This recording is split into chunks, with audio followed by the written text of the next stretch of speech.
Mag pinje mag jochiw sir kanyakla kod joket mwandu osiemo Kenya ewi tiyo arietha kod omenda mochwal ne Kenya e dongo chenro ma opogore pacho kaka ranyisi kaka oula kod ngaji e kind chenro mamoko.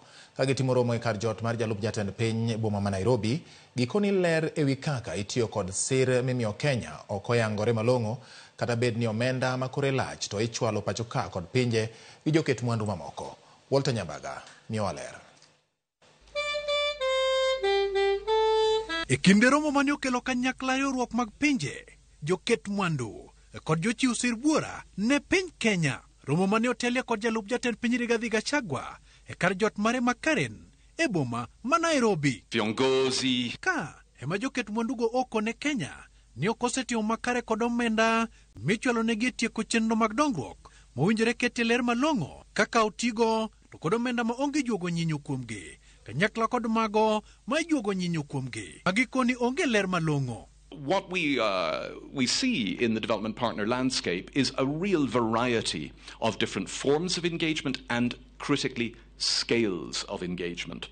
So the same kind of approvals procedure that work for a, forgive me, Keith, a $100 or $200 million loan don't work for a 500,000 project. Why do I say practical, not principled? So we are all, as development partners, committed to full visibility and transparency of what we are doing. One issue that we then should or could finalize is the paper on the absorption capacity. As Stephen laid out, a working group will now operationalize the 5 baskets, and also the input of the government, of course, will be taken into this paper. Magitimore ka piny Amerka, nyocha jatend piny William Ruto limo ne ok mor kod rang'iny moketgie ni sir margi puot kuom Kenya kipimo kod pinje mamoko moting'o Jerman, China e kind pinje mamoko. Bengi mar World Bank emotelo kod chenro mag dongruok 44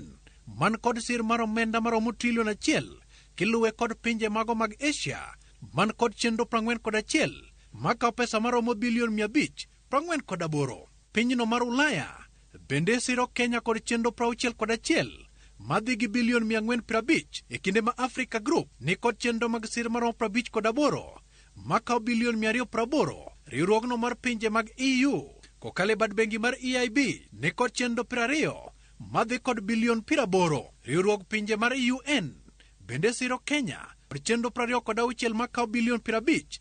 Kagucho menda mar Global Fund to ni kod chenro 8 maka bilion 32 ka pinyno mar Amerka masani en osiep Kenya ema ne chien kod chenro 8 maka bilion 31. The government side and the development partner part needs to be sharpened. Kata kamano, jambete mar piny Amerka Steve Jackson ong'uro ripodno kolero ni e twak mare kod jalup jatend piny Rigathi Gachagua, piny Amerka ne ni kod atamalo man nyime kopogore kod mano mamigaw mar omenda osomo. There was a particular gasp from me when the UN was listed with a 0% implementation rate.